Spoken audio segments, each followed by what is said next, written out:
Cameraman photographers అందరికి కూడా పేరు పేరున హృదయపూర్వక నమస్కారాలు.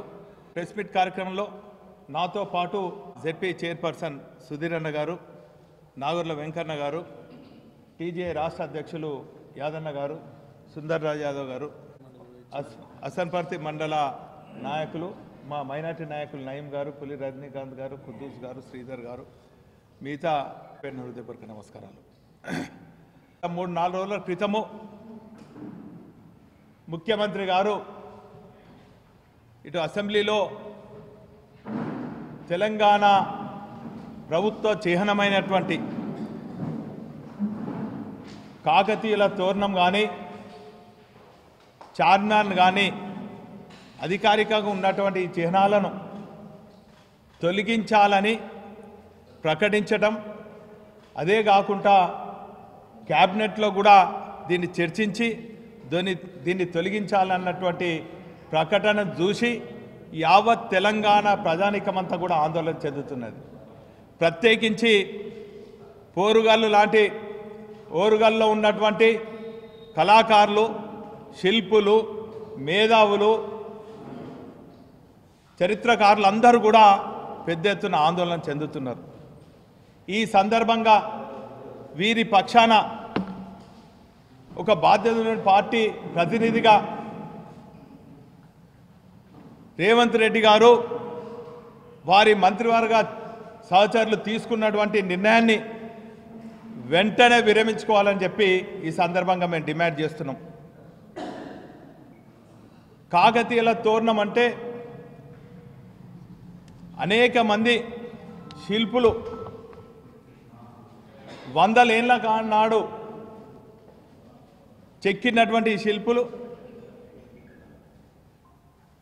ఈ తోరణం ఇప్పటికీ దానిలో ఉన్నటువంటి ప్రాముఖ్యతను సంతరించుకున్నది. కాబట్టి ప్రజల్లో ఇప్పటికీ కాకతీయ తోరణం గురించి మాట్లాడుకోవడం జరుగుతుంది. అది కేవలం ఒక తోరణంగా చూడొద్దని చెప్పి మేము విజ్ఞప్తి చేస్తున్నాం. దాన్ని కళాతోరణం అంటారు, వారతోరణం అంటారు, విజయతోరణం అంటారు, రకరకాలుగా పేర్లతోని దాన్ని పిలుచుకుంటున్నటువంటి ఈ కాకతీయ తోరణానికి పెద్ద చరిత్ర ఉన్నదన్నటువంటి విషయాన్ని కూడా ఈ సందర్భంగా తెలియజేసుకుంటున్నాం.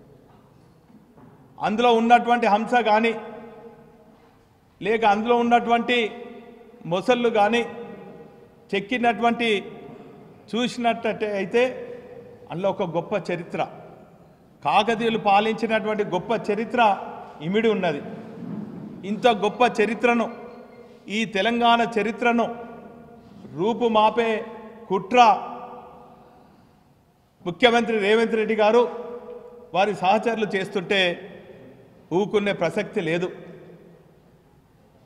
ఓరుగల్లు అంటేనే పోరుగల్లు.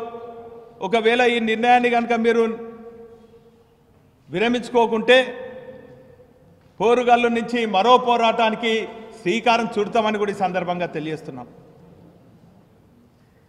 కాకతీయుల పాలన ప్రజలు మెచ్చే పాలన, ప్రజలకు అవసరాలయ్యే పాలన చేసిండ్రు. ముఖ్యంగా వాళ్ళు 3 టీల పైన ఆధారపడ్డారు: టెంపుల్స్, ట్యాంక్స్, టౌన్. ఎక్కడనైతే టౌన్ ఉంటుందో అక్కడ చెరువుల నిర్మాణం చేపట్టిండ్రు. ప్రజల అవసరాల కోసం, వ్యవసాయ అవసరం కోసం, ప్రజల ఆహారం తీర్చేదానికి చెరువు పైన ఆధారపడ్డటువంటి అనేక జీవరాశులకు కూడా, కుల వృత్తులకు కూడా కాపాడేదానికి కాకతీయులు 24,000 గొలుసు కట్ట చెరువులు నిర్మాణం చేస్తే తెలంగాణ చరిత్రను రాబోయే తరాలకు తెలియజేసే విధంగా ఆనాటి ఉద్యమ నేత బీఆర్ఎస్ పార్టీ వ్యవస్థాపక అధ్యక్షులు కేసీఆర్ గారు తెలంగాణ రాష్ట్రం ఏర్పడిన తర్వాత ఈ తెలంగాణ చరిత్రను, ఈ గొప్పదనాన్ని, ఈ కళా వైభవాన్ని, ఈ చరిత్రను రాబోయే తరాలకు తెలియజేసే విధంగా తెలంగాణ రాష్ట్రం ఏర్పడిన తర్వాత ఇటు కాకతీయ తోరణం ప్లేగ్ వ్యాధి అంతమొందించిన తర్వాత దానికి చిహ్నంగా దానికి గుర్తుగా చార్మినార్ నిర్మాణం చేస్తే దాన్ని కూడా తీసేస్తా అన్నదాన్ని చూస్తే ముస్లింల మైనార్టీల మనోభావాలు దెబ్బతీసే విధంగా ఉందని కూడా ఈ సందర్భంగా తెలియజేస్తున్నాను. అందుకే ప్రజలందరూ కూడా తెలంగాణ వాదులందరూ కూడా ఆందోళన చెందుతున్నారు. కాబట్టి ప్రజల పక్షాన మేము మరో పోరాటం చేయదలుచుకున్నాం. మేము క్యాబినెట్లో వారు ప్రస్తావించగానే ప్రతి అంశం పైన మేము ప్రజల పక్షాన పోరాడతామనే వరంగల్ బిడ్డలైనటువంటి మంత్రులైనటువంటి సీతక్క గారు కానీ సురేఖ గారు కానీ ఇక్కడికి ఈ వరంగల్ జిల్లా నుంచి ప్రాతినిధ్యం వహిస్తున్నటువంటి శాసనసభ్యులు వరంగల్ కీర్తిని ప్రతిబింబించే విధంగా ఉన్నటువంటి కాకతీయత్వం తొలగించొద్దని చెప్పి వారు అడ్డుకుంటారని భావించినాం. కానీ దురదృష్టవశాత్తు మౌనంగా ఉండటం, దాన్ని సమర్థించడం అంటే ఓరుగల్లు పౌరుషం మీలో లేదని చెప్పి ప్రజలందరూ కూడా భావిస్తున్నారు. అదేదో అలంకారం కోసం చేసినటువంటి ఇది కాదు. అనేక మంది శిల్పులు తీర్చిదిద్దినటువంటి ఆ కళాతోరణానికి గొప్ప చరిత్ర ఉన్నదని చెప్పి చరిత్రకారులు చెప్పడం జరిగింది. అందుకే రాబోయే రోజులలో చరిత్రకారులతోని, తెలంగాణ వాదులతోని, తెలంగాణ మేధావులతోని, ఓరుగల్లు బిడ్డలతోని, అన్ని వర్గాలతోని ఖచ్చితంగా సమావేశాలు నిర్వహిస్తాం. ఇటు కాకతీయ తోరణం కానీ చార్మినార్ కానీ తొలగిస్తే ఓరుగల్ నుంచి మరో ఉద్యమం మరి లేవనెత్తుతామన్నటువంటి విషయాన్ని కూడా ఈ సందర్భంగా తెలియజేస్తున్నాం. ఆంధ్ర మనస్తత్వం కలిగినటువంటి రేవంత్ రెడ్డి గారు ఎక్కడో ఆంధ్ర నాయకుల ఆదేశం మేరకు ఈ ప్రకటన చేసేయటం జరుగుతుందని చెప్పి తెలంగాణ ప్రజలు భావిస్తున్నారు. ఈరోజు మీరు మాయమాటలు చెప్పి హామీలు ఇచ్చి 420 హామీలు ఇచ్చి 6 గ్యారెంటీలు ఇచ్చి 100 రోజుల సమయంలో అన్నారు. మీ సమయం దగ్గర పడ్డది, 100 రోజులకు సమయం దగ్గర పడ్డది, మీ డెడ్ లైన్ దగ్గరికి వచ్చిందని చెప్పి ఆందోళనకు గురి అయి చేతనగాని హామీలు ఇచ్చి అమలు చేయక నిస్సహాయ స్థితిలో ఉండి ఈరోజు ప్రజల దృష్టిని మళ్లించేదానికి మీరు ఇటువంటి కార్యక్రమాలు చేస్తున్నారని చెప్పి ప్రజలు భావిస్తున్నారు. మేము ఈ వేదిక ద్వారా ఈ ప్రభుత్వాన్ని మిమ్మల్ని డిమాండ్ చేస్తున్నాం. మీరు ఇచ్చినటువంటి 6 గ్యారెంటీలు కానీ హామీలు కానీ తక్షణమే మీరు అమలు చేయాలని చెప్పి ప్రజల పక్షాన కోరుతున్నాం. ప్రజలు ఇచ్చినటువంటి తీర్పును గౌరవించి మేము ప్రతిపక్షాల్లో ఉన్నాం, ప్రజల పక్షాల్లో ఉన్నాం.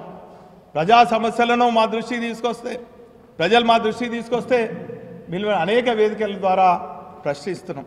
ఇటు అసెంబ్లీలో కానీ ప్రజాక్షేత్రంలో ఖచ్చితంగా ప్రశ్నిస్తామని కూడా ఈ సందర్భంగా తెలియజేసుకుంటూ, మరి ఇటువంటి మోసపూరిత ప్రకటనలు చేయకుండా, ప్రజల దృష్టిని మళ్లించే విధంగా, రెచ్చగొట్టే విధంగా చేయకుండా తక్షణమే మొన్న మీరు చేసినటువంటి అసెంబ్లీ సాక్షిగా చేసిన ప్రకటనను ఈ అసెంబ్లీకి వేదికగా మీరు విరమించుకోవాలని చెప్పి ప్రజల పక్షాన మేము డిమాండ్ చేస్తూ, ఇప్పుడు గౌరవ జెడ్పీ చైర్పర్సన్ సుధీర్ గారు మాట్లాడారు. ఎక్కువ మాట్లాడేదానికంటే తక్కువ మాట్లాడుకొని పనులు ఎక్కువ చేయాల్సినటువంటి అవసరం ఉన్నది ప్రభుత్వానికి. ప్రభుత్వంలో ప్రజలు ఎన్నుకున్నారు, వాళ్ళు ఇచ్చిన హామీలను పూర్తి చేయాలి. అవి పక్కకు పెట్టి ఇవాళ కళాతోరణం మారుస్తాం, దానిలో ఉన్నటువంటి చిహ్నంలో ఉన్నటువంటి చార్మినార్ మారుస్తాం, ఇదేమన్నా అర్థం లేనటువంటి పని తప్ప వేరే పని కాదు ఇది. కాబట్టి వాళ్ళు ఆలోచన చేసేటప్పుడు ప్రభుత్వం ఇచ్చిన హామీలు ఏంది వాటిని పక్కదగా పట్టించడం కోసం, వాటిని డైవర్ట్ చేయడం కోసం చేసేటువంటి ప్రక్రియ మాత్రమే. కానీ కళాతోరణం, కాకతీయ కళాతోరణం ఏంటంటే దాని చరిత్ర తెలియదు పాపం వాళ్ళకు. చరిత్ర ఏంటంటే ఓరుగల్లు రాజధానిగా ఉండి తెలంగాణ, ఆంధ్రప్రదేశ్, ఆనాడు ఉన్నటువంటి ఆంధ్రప్రదేశ్, తర్వాత ఈ ఉత్తర తమిళనాడు, తర్వాత ఈస్ట్ కర్ణాటక, అదేవిధంగా వెస్ట్ ఒడిశా రాష్ట్రాలకు సంబంధించినటువంటి రాజధాని ఓరగల్లు ఉన్నది. ఆ ఓరుగల్లు రాజధానిలో ఏదైతే ఉన్నదో ఆ ఓరుగల్లు రాజధాని కళాతోరణం కాదు, అది it is a gateway of Kakatiya సామ్రాజ్యానికి ఒక గేట్వే లాగా. గేట్వే ఆఫ్ ఇండియా బాంబేలో ఎట్లుంటుందో అట్లనే కళాతోరణం కూడా ఇక్కడ ఉంటుంది. ఆ కళాతోరణం గేట్వే ఆఫ్ వరంగల్, ఓరుగల్లు, ఆనాటి ఓరుగల్లే ఈనాటి వరంగల్. కానీ మొదటగా రాజధాని హనుమకొండ ఉండే, దాని తర్వాత వరంగల్ అయింది, ఓరుగల్ అయింది రాజధాని. కాబట్టి దీన్ని తీసేస్తాము, దాని చేనంలో రాజకీయ చేనంలో అంటే వాళ్ళు వెనుకబడిన కులాలకు సంబంధించిన నాయకులు కదా. ఆనాడు కూడా వెనుకబడిన కులాల వాళ్ళు రాజ్యం చేసినటువంటి సందర్భం. మరి ముఖ్యమంత్రికి అర్థమైతలేదు, అగ్రవర్ణాలు అయితే ఉంచుతావు లేకపోతే లేదా. ముస్లిం మైనార్టీకి సంబంధించిన సామంతరాజులు కుతుబ్ షాహీలు కట్టినటువంటి ఆనాటి చార్మినార్ని తీసేస్తావా? అది తీసేయడానికి పద్ధతి కాదు అది. ఒకవేళ కనుక తీసే పని కనుక మీరు పెట్టుకుంటే ఇలా క్యాబినెట్లు ఉన్న వాళ్ళు వ్యతిరేకించాలి. ఈ వరంగల్ జిల్లా నుంచి ఉన్నటువంటి కొండ సురేఖ గారు, అదేవిధంగా సీతక్క గారు వ్యతిరేకించాలి క్యాబినెట్లో. తెలంగాణ పౌరుషం ఉంటే, తెలంగాణ రక్తం ఉంటే, నిజంగానే ఓరుగల్లులో పుట్టినాము, ఉమ్మడి ఓరుగల్లు జిల్లాలో పుట్టినాము అనేటువంటి పౌరుషంగా అనుకుంటే తప్పకుండా చేయాలి. తర్వాత బీసీ నాయకురాలని చెప్పుకుంటుంది ఆమె, మాటలు చెప్పుకుంటా కాదు కదా. బీసీలకు సంబంధించినటువంటి రాజరికాన్ని కూడా మీరు ఓర్చుకోలేని పరిస్థితి వస్తే ఎట్లన్నట్టు. కాబట్టి ఆలోచన చేయాల్సినటువంటి అవసరం ఇవి కాదు. ప్రభుత్వం ఏర్పాటు చేసినంటే ప్రభుత్వం చేయాల్సిన పనులు కొన్ని ఉన్నాయి. ఆ ప్రభుత్వం చేయాల్సిన పనులు చేయాలి. మీరు ఏం హామీలు ఇచ్చారు, దాన్ని ఎట్లా అమలు చేయాలి, దానికి నిధులను ఎట్లా సమీకరించుకోవాలి అనేటువంటి ఆలోచన పక్కకు పెట్టి మనుషులను డైవర్ట్ చేస్తాం. లేకపోతే ఆ పలాని ప్రభుత్వం ఉండే గప్పుడు ఇది చేసిండ్రు, దాన్ని తొలగిస్తాము. ఏం తొలగిస్తారు? తొలగించడానికి అశోక చక్రం ఉన్నది, అలా ధర్మచక్రం ఉన్నది, జెండాలో ఒకటి ఉన్నది అశోక ధర్మచక్రం. అశోకుడు సామ్రాట్, ఇంకా వీళ్ళన్న రాజులు. కానీ ఇక్కడ ఉండేటువంటి డైనాస్టిక్ రాచరికం ఉన్నది కావచ్చు, కానీ నిజాం నవాబులు అయితే సామంత రాజులు యాక్చువల్గా, కూలీ కుతుబ్ షాలు. మరి వాళ్ళందరికీ కూడా తొలగిస్తామనేటువంటి మాట తప్పు. అది ఆలోచన చేసిన ఆలోచన వచ్చిందంటేనే తప్పు. దాన్ని డైవర్ట్ చేయడం ఏదైతే ఉన్నదో, ప్రజల దృష్టి మళ్లించడం కోసం వాళ్ళు చేసే పనులు చేయడం లేదు. వాళ్ళు చేయాల్సిన పని చేయకుండా వేరే పనులు చేసడం అనేది కరెక్ట్ కాదు. కాబట్టి తప్పకుండా దీన్ని వ్యతిరేకిస్తాం. రాబోయే కాలంలో మన ఉద్యమ నాయకుడు ఉన్నాడు ఇక్కడ, ఆ ఉద్యమ నాయకునితో కలిసి మేము ఉద్యమం మళ్ళొకసారి చేస్తాం. అవసరమైతే తెలంగాణ కళాతోరణం, అది కేవలం కాకతీయుల కళాతోరణం మాత్రమే కాదు, యావత్ తెలంగాణ రాజధానిగా ఉన్నటువంటి ఓరుగల్లు చరిత్రను తప్పుదోవ పట్టించేటువంటి ప్రయత్నం కనుక చేస్తే తప్పకుండా ఉద్యమానికి సిద్ధమవుతాం. మా నాయకునితో పాటుగా మేముంటాం, మేము అందరం కలిసి ఉద్యమం చేస్తాం. అదేవిధంగా ఆరూరు రమేష్ గారు కూడా మీ పార్టీకి సంబంధించిన అందరూ కూడా ఉద్యమం చేస్తారు. ముస్లిం మైనార్టీలను కూడా నేను ఉద్యమం చేస్తారని కూడా నేను అనుకుంటా ఉన్నా. వాళ్ళకు కూడా కులీ కుతుబ్ షా కట్టింది, ఎందుకు కట్టిండ్రా చార్మినార్ను అది తెలియదు. ప్లేగు వ్యాధిని అంతమొందించిన తర్వాత కృతజ్ఞతాపూర్వకంగా కట్టినటువంటి చార్మినార్. హైదరాబాద్ కా షాన్ చార్మినార్ అంటారు. ఓరుగల్లు అనగానే కాకతీయ కళాతోరణం కనపడుతూనే ఉంటుంది. తెలంగాణ మొత్తంలో కాకతీయ కళాతోరణానికి ఉన్నటువంటి ఇంపార్టెన్స్ లేదు, వాళ్ళకి తెలియదు వాస్తవానికి. ఎందుకంటే కాకతీయ కళోత్సవాలు జరిపినటువంటి ముఖ్యమంత్రి ఇక్కడ ఉండే. ఆనాడు కాకతీయ కళోత్సవాలు కూడా ఇక్కడ వరంగల్లో జరిపిండ్రు అతి అద్భుతంగా. అనేక రకాల ఆ రోజు ఉన్నటువంటి కాకతీయ సామ్రాజ్యం లోపల ఇవాళ ఉండేటువంటి యొక్క అనేక రకాలైనటువంటి, అంటే కళలకు సంబంధించి కావచ్చు, సాహిత్యానికి సంబంధించి కావచ్చు, అనేక రకాలుగా ఇక్కడ ప్రజానికం ఉండేటువంటి వ్యవసాయానికి సంబంధించినటువంటి గొలుసుకట్ట చెరువులు కావచ్చు. అందుకే కాకతీయులు చేసినటువంటి గొలుసుకట్ట చెరువుల కృతజ్ఞతగానే మిషన్ కాకతీయ పేరిట ఇవాళ ఆ చెరువులు కుంటలు మరమ్మతు చేసేటువంటి కార్యక్రమం తీసుకున్నారు. మరి మామూలుగా తీసుకోలేదు కదా ఆ రోజు కాకతీయులు తీసినటువంటి చెరువు కట్టలను మరమ్మతు చేయడం వల్లనే ఇవాళ భూగర్భ జలాలు పైకి వచ్చినటువంటి సందర్భాన్ని మనం చూస్తాం. భూగర్భ జలాలు పైకి వచ్చే కాకుండా 68 లక్షల ఎకరాల 68 లక్షల మెట్రిక్ టన్నుల వరి ధాన్యం ఇలా 3 కోట్ల మెట్రిక్ టన్నుల దాకా బండి వచ్చిందంటే, నువ్వు ప్రభుత్వం ఏర్పాటు చేస్తే 3 కోట్ల మెట్రిక్ టన్నుల వరి ధాన్యాన్ని ఇంకా పెంచితే నువ్వు మొనగాడంటారు, లేకపోతే ఏమంటారో తెలుసు కదా. కాబట్టి ప్రభుత్వం ఉన్నప్పుడు తప్పకుండా అటు కేంద్రం కానీ ఇటు రాష్ట్రం కానీ ప్రభుత్వాలు ఉన్నప్పుడు వాళ్ళ పని వాళ్ళు చేయాలి. ప్రజల కోసం ప్రజల డబ్బులు ఉంటాయి, ప్రజల యొక్క నిధులు ఉంటాయి. దాన్ని తీసుకొని ప్రజల కోసం సుభిక్షంగా ఏ విధంగా చేసినాం, శాంతియుతంగా ఏం చేసినాం, సహజీవనం చేస్తానరా లేదా, అన్ని కులాలకు మతాలకు అతీతంగా చేయాల్సినటువంటి అవసరం. ఇప్పుడు బీఆర్ఎస్ పార్టీ వరంగల్ జిల్లా అధ్యక్షుడు నాతో పాటు ఈ ప్రెస్ మీట్లో పాల్గొన్న ఉద్యమకారులకు, పార్టీ శ్రేణులకు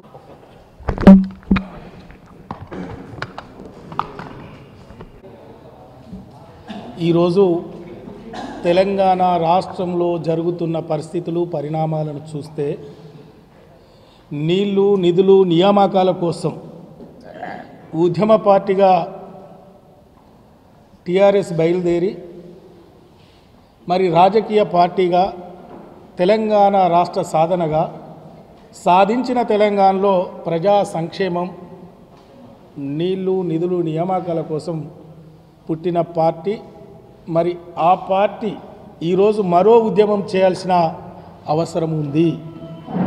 రేపటి చెలో నల్గొండ దయచేసి మా పత్రికా మిత్రుల ద్వారా నేను పూర్వ వరంగల్ జిల్లా ప్రజలకు, ఉద్యమకారులకు, కవులకు, కళాకారులకు, మేధావులకు నేను ఒకటే మనవి చేస్తున్నా.